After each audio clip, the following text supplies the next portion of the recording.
Apa kabar? Jumpa lagi dengan saya. Semoga Anda semua tetap sehat, kuat, semangat mendapat berkat dimanapun Anda berada, kemanapun Anda pergi. Tentunya selalu mendapat keberuntungan dan keajaiban yang nyata, disertai dengan keberhasilan dan kesuksesan berada di pihak Anda. Tentang sukma, jadi sukma kita sederhanakan ya.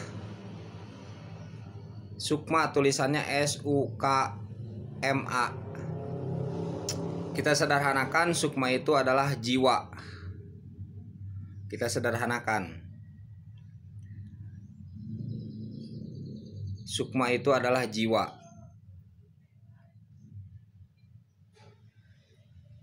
Yang berbeda dengan ruh, yang berbeda dengan hati, yang berbeda dengan akal. Tetapi keempatnya, jiwa atau sukma, kemudian ruh, kemudian akal, kemudian hati, keempatnya ini adalah sesuatu yang halus. Jadi maksud halus di sini adalah sesuatu yang memang tidak terlihat, sesuatu yang memang halus ya. Dipahami kan? Paham. Jadi di sisi lain sama, di sisi lain berbeda pengertiannya. Mudah-mudahan ya dipahami. Sukma itu adalah jiwa. Biar agak umum pengertiannya. Yang berbeda dengan ruh, yang berbeda dengan akal, yang berbeda dengan hati.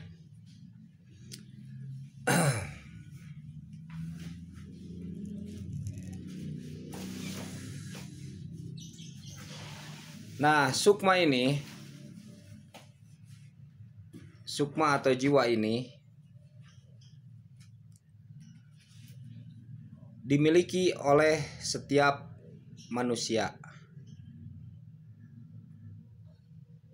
Bahkan ada sebagian ahli yang membaginya tuh jadi sukma nabati atau jiwa nabati ya, atau nafs. Jadi sukma, jiwa, nafs itu sama, kita samakan dalam konteks ini. Kita ke situ dulu, ke pengertiannya dulu. Sukma, jiwa, nafs itu sama dalam konteksnya. Sama dalam artinya di konteks ini ya.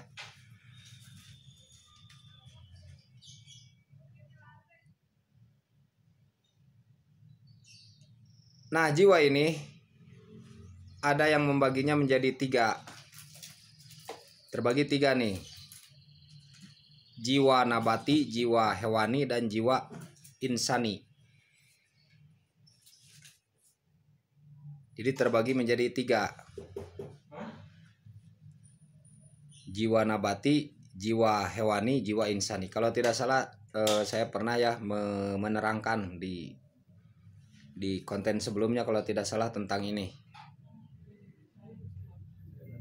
Saya agak lupa.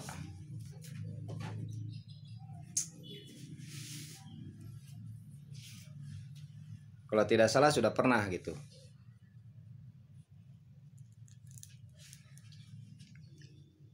Nah, contoh kecil ketika kita tidur. Ketika kita tidur kemudian kita bermimpi. Nah, itu yang keluar itu adalah jiwa.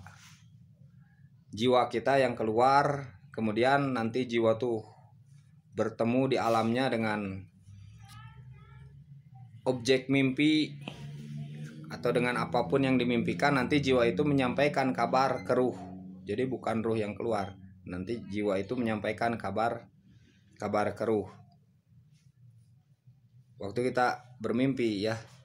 Kemudian muncullah mimpi. Waktu kita tertidur kemudian muncullah mimpi.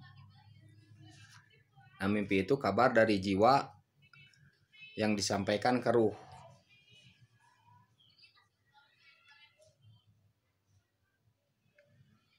Makanya ada tuh yang meraga sukma, kan ada ya yang meraga sukma. Nah, pertanyaannya sekarang bagaimana sukma atau jiwa kita tuh apakah memang bisa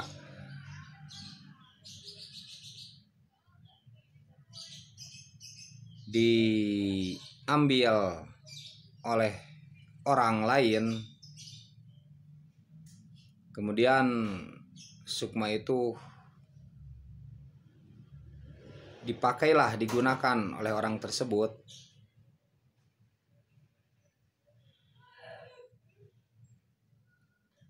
Kemungkinan ya bisa, hanya saja mungkin oleh orang yang ahlinya, yang ahli dalam bidangnya.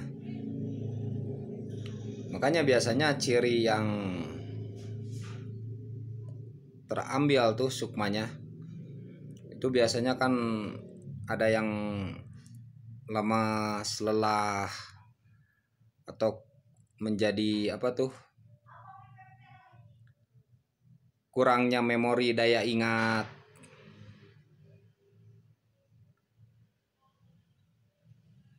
atau tidak nafsu makan kurang. Nah itu mungkin sukmanya sedang kemana mungkin ya, yang biasanya senang tuh makannya standarnya begitu, kemudian tiba-tiba kurang tuh, tidak mau makan, kadang mungkin berhari-hari. Nah itu mungkin sukmanya sedang mengembara ya, sedang mengembara. Tetapi sekarang agak sulit orang yang bisa seperti itu ya, bukan tidak ada, mungkin hanya sulit. Dan orang yang bisa meraga sukma pun sulit.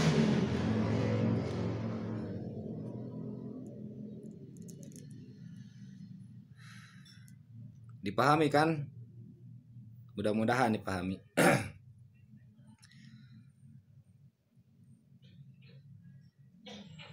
Nah, ada lagi yang membagi jiwa itu menjadi jiwa yang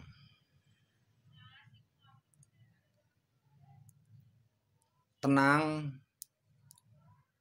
jiwa yang masih ada penyesalan, atau jiwa yang penuh amarah atau nafsul mutmainah itu ya. Ada nafsu lawamah, ada nafsu amarah, kan begitu. Kita ketahui ya. Ketika kita mungkin sedang berada dalam nafsu amarah, mungkin jiwa yang tenang itu mungkin sedang tidak ada di dalam diri kita tuh, atau tidak terikat dalam diri kita, atau kita tidak terpasang mungkin ya, kita tidak, atau tidak menyentuh diri kita ketika kita dipenuhi nafsu amarah. Bahkan ada lagi yang membagi 7. Nantinya nafsu kamilah ya, ada yang membagi 7. Nah itu jika jiwa itu disamakan, sukma itu disamakan dengan jiwa dan disamakan dengan nafs.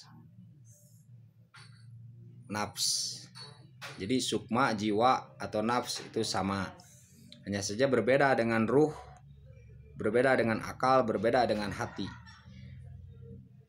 Walaupun ada kesamaan dari sisi yang lain, yaitu sisi bahwa semuanya itu adalah sesuatu yang lembut, yang halus, dalam arti tidak terlihat.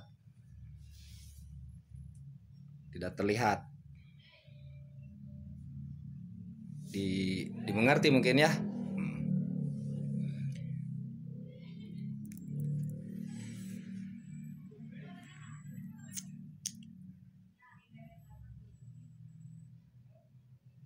Nah jadi ketika mungkin seseorang itu memiliki keahlian dalam bidang tersebut, kemungkinan besar ya bisa saja seseorang itu mengambil jiwa seseorang untuk dipergunakan untuk sesuatu yang lain,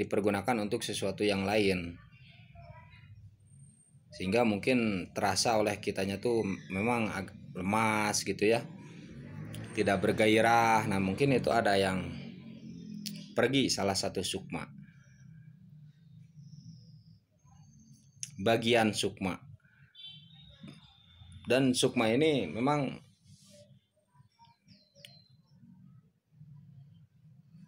memenuhi tubuh kita tuh, jadi mengisi setiap tubuh kita. Sebagaimana tubuh itu jisim kasar, kalau sukma itu lembut. Kalau tubuh ini kan yang lahir ini ya, jasad ini kasar. Nah ya mungkin sama sukma juga begitu, bahkan berada dalam setiap tubuh kita tuh, mengisi. Jika tubuh saja bisa ada yang hilang sesuatunya, misalkan ada tangan kita yang hilang, maaf ya misalkan, atau rambut kita yang hilang misalkan, atau ya yang lain dari bagian tubuh bisa saja terjadi hilang, sukma juga atau jiwa juga atau nafs juga, mungkin begitu. Asumsi ya, hanya asumsi.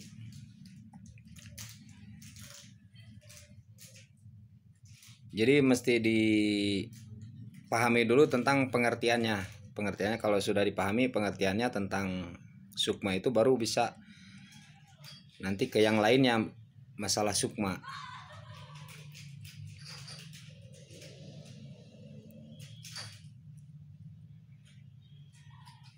Makanya kalau orang tua dulu kan ada istilah tuh, sukmanya dianjangkan, sukmana dianjangkan, kan begitu ya.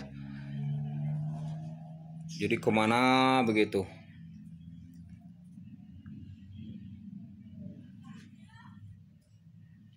Jadi bisa ada kemungkinan itu sukma itu mungkin mengembara ya, istilahnya begitu.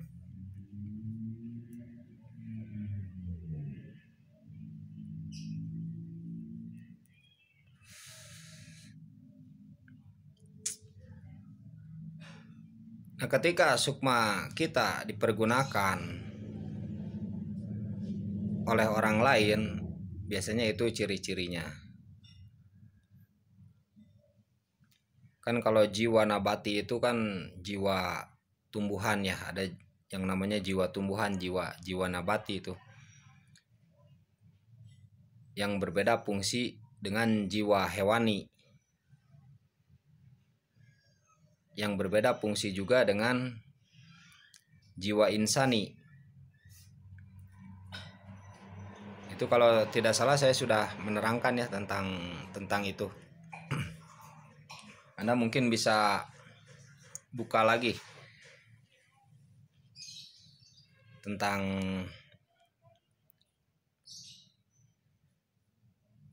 hal tersebut di konten saya ya.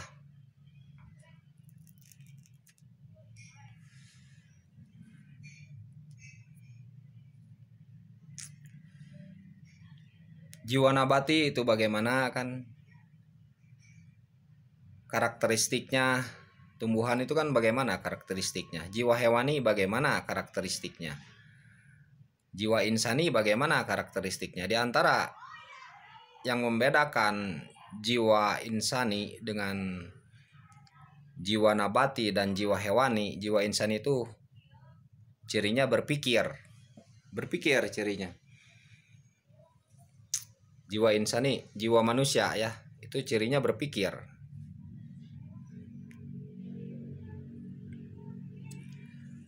Di antara yang membedakan. Kalau makan, kita ada keinginan makan, tumbuhan juga sama kan? Tumbuhan kan sama ya. Diberi makan ya, pupuk, diberi minum, disiram kan? Hewan juga sama. Ada keinginan makan, ada keinginan minum. Nah, di antara kelebihan jiwa insan ini adalah jiwa insan ini berpikir. Kelebihannya itu.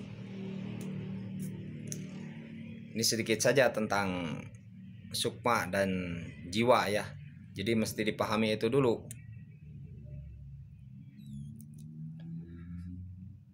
Nah, bisa dibilang ketika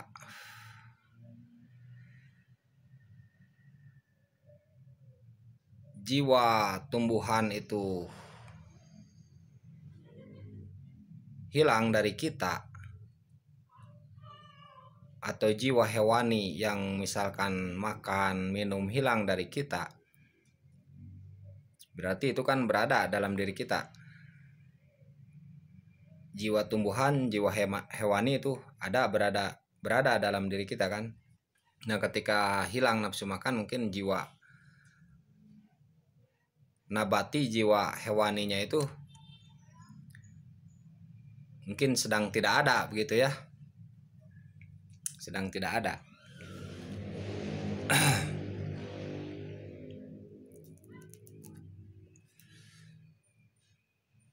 Sehingga manusia disebut sempurna tuh begitu.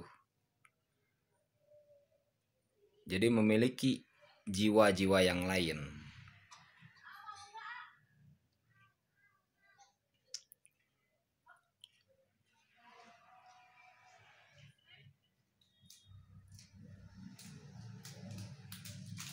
Ngopi dulu ya bentar.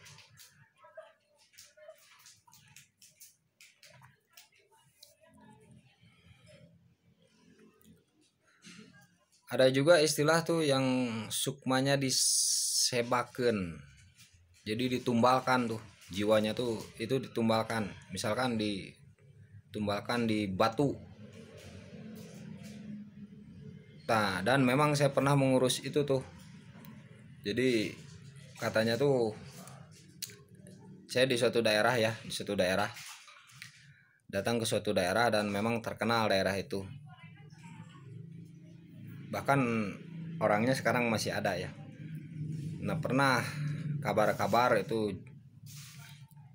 sukmanya tuh ditumbalkan, disebaken sukmanya tuh. Ada yang dinikahkan dengan tugu tuh, ada yang dinikahkan dengan tugu. Sehingga sulit mendapatkan jodoh, sulit. Soalnya dinikahkan dengan tugu kuburan. Sulit mendapatkan jodohnya. Ada yang begitu.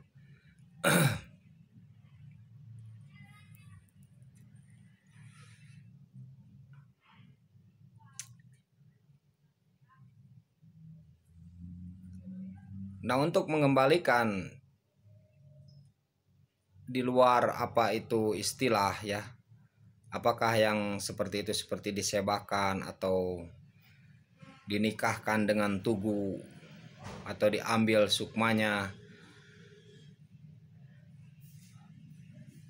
di luar apa itu istilah dan lain sebagainya, di luar apakah benar atau salahnya, di luar itu semua, yang pasti segala sesuatu ada obatnya, segala sesuatu ada penangkalnya.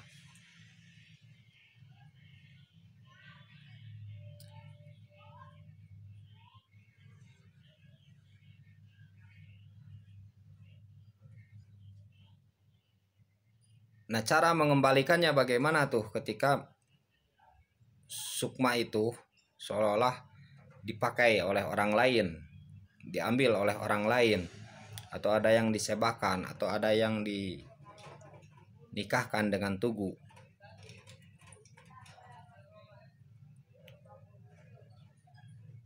Bagaimana cara mengembalikan sukma yang misalkan dinikahkan dengan tugu, ada yang ditumbalkan ya, di bawah batu, di luar teori apakah itu benar dan salah, di luar teori apakah itu benar dan salah, dan lain sebagainya. Cara mengobatinya bagaimana?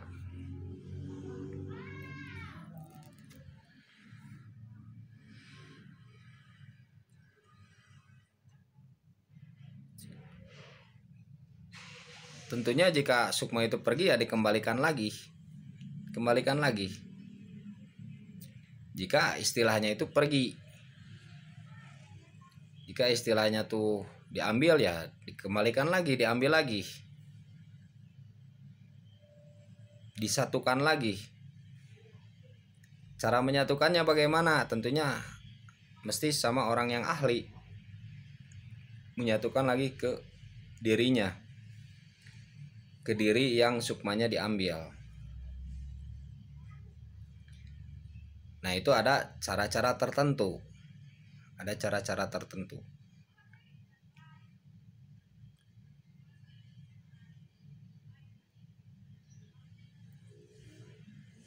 Yang pasti caranya, yang pasti tentunya bermohon kepada Yang Maha Kuasa. Bermohon kepada Yang Maha Kuasa agar jiwa tersebut kembali kepada diri kita. Ketika misalkan jiwa diri kita tuh misalkan ada yang ditumbalkan di luar benar dan salah ya. Misalkan ada yang disebakan, misalkan ada yang dinikahkan dengan tugu di luar apa itu istilah dan yang lainnya. Ketika kita merasa begitu atau ada orang yang bilang begitu, ya tentunya kita memohon kepada Yang Maha Kuasa untuk mengembalikan jiwa tersebut.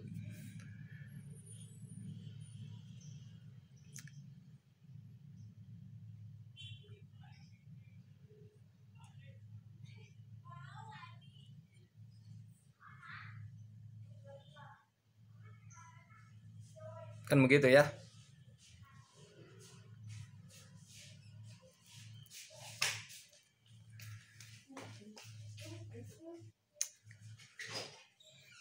Nah, cara yang lainnya tentu berbeda-beda,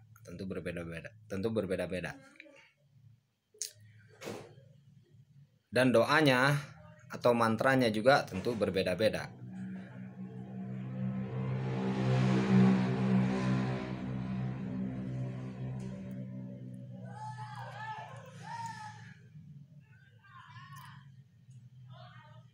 Ini menurut asumsi saya ya, asumsi saya.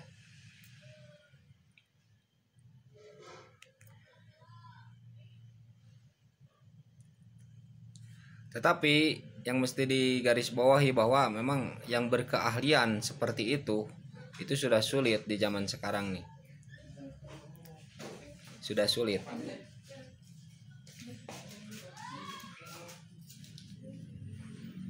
Jarang ada yang bisa, bukan tidak ada, mungkin ada cuman sulit, kalau dicari ya ada.